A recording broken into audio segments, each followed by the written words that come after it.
Good morning friends. आज कुछ ज़्यादा अच्छी नींद आई। पिछले 20 जुलाई से काफ़ी ज़्यादा मेहनत हो रही थी। पूरे हफ्ते कोर्ट का भी काम रहता है और यहाँ लोकल सोसाइटी के भी। इसके साथ में आप सब की जो मेहनत हो रही थी, जो संघर्ष आप लोग कर रहे थे जंतर मंतर पे, उसके बाद में पूरे देश के 55 से ज़्यादा शहरों में, इसके अलावा छोटे बड़े कई सारे गांव शहरों जहाँ जिनका नाम तक नहीं आया, उन सब में जहाँ जहाँ से जो जो संभव थी वो सारी वीडियोस आती रहीं, देखी, उनके मेल्स आते रहे, डीएम आते रहे, उन सबको लेकर के बहुत सारा काम किया और तमाम शिकायतें की। और कल जब आपकी जीत का जश्न हुआ तो मैंने भी लोकल में पटाखे चलाए, लोगों से खुशी से मेरा चेहरा अलग ही दिख रहा था। तो ये चीज़ सोचने की है कि जब जनता में आक्रोश होता है तो वो फूट करके आता है और कोई भी इस चीज़ को समझ जाएगा, समझदार इंसान। लेकिन यहाँ पे एक सबसे ज़रूरी चीज़ ये है कि आप लोगों ने इतनी बड़ी लड़ाई लड़ी लोकतंत्र में एक गलत व्यक्ति को हटाने के लिए।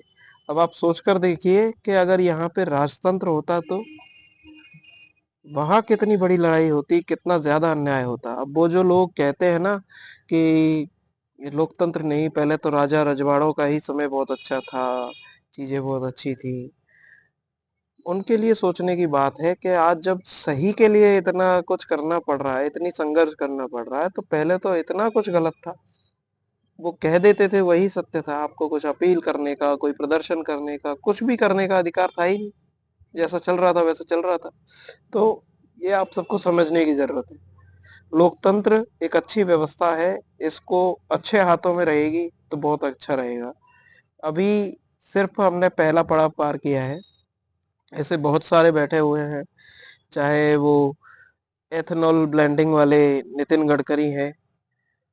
एथेनॉल ब्लेंडिंग में इसलिए कह रहा हूँ क्योंकि वो उनका सड़क वाला काम है और वो काम कर रहे हैं। दूसरा, पेट्रोलियम मिनिस्ट्री का, और अपने बच्चों को करोड़ों रुपए कमा के दे रहे हैं। उनके बच्चे दिखे क्या इस प्रोटेस्ट में? उनके बच्चे दिखे क्या कभी कहीं नौकरी की लाइन में लगे हुए? नहीं दिखे होंगे आपको। तो ये सारी चीजें बहुत अलग से काम करती हैं। आज नींद बहुत अच्छी आई थी, तो सो के उठा। रात को भी विचार आ रहे थे कि एक वो थी निर्मला सीतारमन, उसने तो ये तक कह दिया कि पेपर लीक हुआ तो कई बच्चों को दोबारा पेपर देने का मौका मिल गया। ये बहुत अच्छी बात है। तो ये ऐसे महामूर्ख और समाज कंटक असामाजिक तत्व हैं जिन्हें उखाड़ के फेंकना अभी बाकी है। और उसके बाद इनका मुखिया नरेंद्र मोदी, इसको भी भगाना पड़ेगा, क्योंकि जब तक ये एक ऐसा नासूर है और हमारे लोकतंत्र की ऐसी कालिख पुत गई है कि भारत में जब भी लोकतांत्रिक इतिहास की पे चर्चा होगी तो हमेशा यही कहा जाएगा कि कैसे मूर्खों को देश हमने सौंप दिया था। तो ये बहुत सोचने की बात है और अभी संघर्ष जारी रखना पड़ेगा। कुछ एक वीडियोस में अभी अभी सुबह सुबह देख पाया, थोड़ा अर्जेंट थे।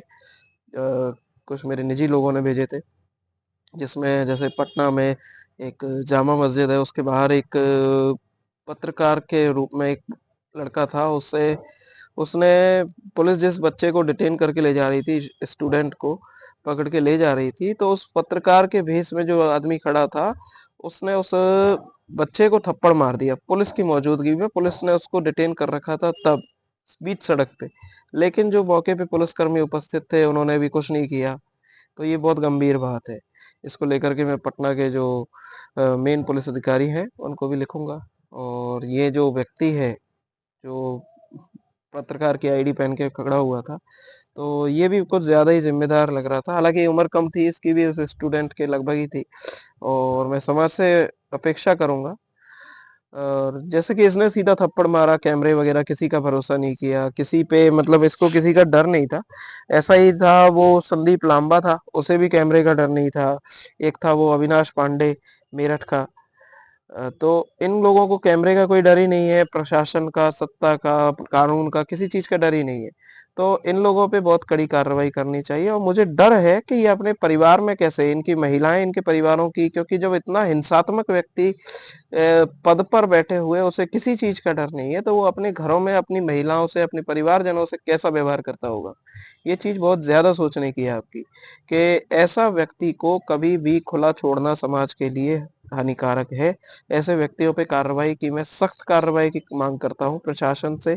और इसके लिए मैं सभी जगह पे जो जो वीडियोस होंगी, और ये थोड़ा सा काम लेंदी है, क्योंकि रूलिंग्स वगैरह देखनी पड़ती हैं। तो बहुत ज़रूरी चीज़ हो जाती है कि ऐसे लोगों को रिपोर्ट करना और उनके खिलाफ शिकायतें लिखना, क्योंकि ये समाज कंटक है, ये व्हाइट कॉलर जॉब में भी राक्षस है। तो इन लोगों के खिलाफ कार्रवाई हम करेंगे शुरू। और अगर पुलिस के कोई भी डीएम या कॉल या मैसेज, या किसी भी गुंडे के आपने वहां पे थे इस तरह से, तो अगर किसी सड़क छाप गुंडे के या किसी के भी आपके धमकाने वाले कॉल आते हैं कहीं से भी, आप मुझे रिपोर्ट कर सकते हैं, मुझे डीएम कर सकते हैं, और मुझे मेल कर दीजिए। मैं उस पे अच्छा एक्शन लूंगा। और जो ये पुलिस वाले थे, आप मुझे बस बता दीजिए आपने किस जगह पे अपना नंबर दिया था, तो मैं उस, जहाँ पे जो भी पुलिस वाला था जिम्मेदार, उस पे कार्रवाई की जाएगी। और जो उनमें मुख्य पुलिस अधिकारी था, उस पे भी कार्रवाई की जाएगी कि इस तरह से उन्होंने नंबर कैसे दे दिए इस तरह के सड़क छाप लोगों को। तो क्या पुलिस और वो सब लोग एक साथ मिले हुए हैं? हालांकि इनका इतिहास पुलिस का काफी खराब रहा है। 1861 में जब 1857 की क्रांति के बाद हमारे क्रांतिकारी वीरों ने बहुत ज्यादा आक्रोश दिखाया था, इनके खिलाफ विद्रोह किया था, तो पुलिस की स्थापना अंग्रेजों ने ही की थी हमारे क्रांतिकारी वीरों के दमन के लिए। तो ये बहुत सोचने की बात है कि इस तरह के लोगों से हमें डरना नहीं है। अभी हम पहला पड़ाव पार किया है, और संघर्ष जारी रहेगा। इसके बाद में जो भी चीजें खराब हैं उनको भी करेंगे। अब मैं लोकल में आज शुरू कर रहा हूँ एक चीज, कि हमारे यहाँ पे प्लास्टिक वेस्ट बहुत ज़्यादा है। जूस वगैरह के ग्लासेस जो होते हैं, रेस्टोरेंट वगैरह की निकलते हैं, मैंने वहाँ पे गौर किया था कि उस ग्लास के नीचे 5 टाइम रिसाइकिल वगैरह ऐसा कुछ लिखा हुआ था। तो उसे भी मैं, हालांकि वो तो उनको इकट्ठा करके और लोकल म्यूनसिपैलिटी है वहाँ पे दे देते हैं, पर वहाँ पे से उसका रिसाइकल नहीं हो पाता। वो ले जाके उसे डंपिंग यार्ड में डाल देते हैं, लेकिन वो चीज़ रिसाइकल नहीं होती, फिर से काम नहीं आती। उसको लेकर के मैंने भी कुछ चीज़ें सोची हैं।